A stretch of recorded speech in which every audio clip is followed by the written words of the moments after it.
একটা প্রশ্ন, আপনি তো জন্মসূত্রে ব্রাহ্মণ। আচ্ছা, ব্রাহ্মণ হয়ে আপনি কিভাবে, মানে আমরা যাদেরকে নিচু জাতির বলি, তাদেরকে আপনি গীতা পাঠ করাচ্ছেন? তুমি একটা কথা নিশ্চয়ই শুনেছো, যারা গীতার আধারে এসেছিলেন তাদের মধ্যে অন্যতম স্বামী বিবেকানন্দ। আচ্ছা। তুমি কি বলেছিলেন বলো তো? তিনি বলেছিলেন শূদ্র দিকে ব্রাহ্মণ করে তোলো, না হলে কিন্তু এই জাতিটা বাঁচবে না।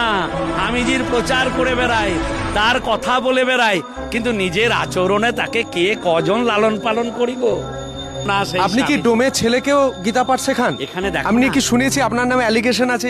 এখানে আজকে ডোমের ছেলে গীতা পাঠ করবে, এখানে আদিবাসী সন্তানেরা গীতা পাঠ করবে, তোমরা সমাজে যাদের পিছিয়ে রাখো সুরির ছেলে গীতা পাঠ করবে।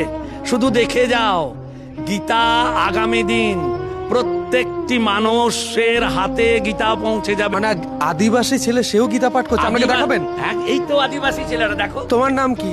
সুরেশ হেমব্রম। তুমি গীতা পাঠ করো? হ্যাঁ। আচ্ছা আচ্ছা, তাছাড়া এখানে দেখছি বাড়ির মা বোনেরাও এনারাও কিন্তু গীতা পাঠ করছেন। ওই দেখো, ওই মায়ের কাছে যাও, ওই মাকে দেখো। আচ্ছা। সংসার সামলে আমি। আচ্ছা, আপনিও কি গীতা পাঠ করেন? হ্যাঁ, আমিও গীতা পাঠ করি, আর 3 বছর থেকে করছি। আচ্ছা। ওর ছেলে শোনো, ওর কি বিশ্বাস শোনো, ওর ছেলে ওই সামনে বসে আছে, প্রতি বছর ব্যাঙ্গালোর যেত চিকিৎসার জন্য। বলছে স্যার, এক সময় ভয় হতো যে ছেলেটা আমার বাঁচবে তো। আজকে 3 বছর গীতার আশ্রয়ে আসার পর আমি কিন্তু কোনো মাদুলি তাবিজ বিক্রি করতে আসিনি। 3 বছর গীতার আশ্রয়ে আসার পর ওকে আর ব্যাঙ্গালোর যেতে হয় না। এই তো গীতা মায়ের কৃপা, এই যে জ্যান্ত দেবতা। অন্য কোনো শাস্ত্র পড়ে হবে না, কারণ শাস্ত্র কি বলছে জানো?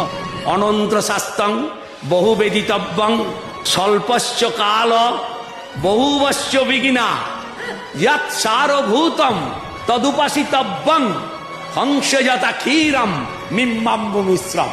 অর্থাৎ সকল শাস্ত্র পড়ার দরকার নেই, অনেক শাস্ত্র, কিন্তু আমাদের জীবনটা অনেক সংক্ষিপ্ত, জন্ম থেকে মৃত্যু পর্যন্ত অনেক ছোট্ট সময়। তাহলে এই ছোট্ট সময়ে এমন একটা শাস্ত্র আমাদেরকে হাতে নিতে হবে যেখান থেকে আমরা জীবনের সমস্ত অস্ত্র হাতে পাবো। আর সেটি হচ্ছে অন্য কিছু না। হাঁস যেমন দুধ জল মিশিয়ে দিলে আমরা জানি দুধটিকে খেয়ে নেয়, গ্রহণ করে, ক্ষীরটিকে গ্রহণ করে নেয়, জলটি পড়ে থাকে।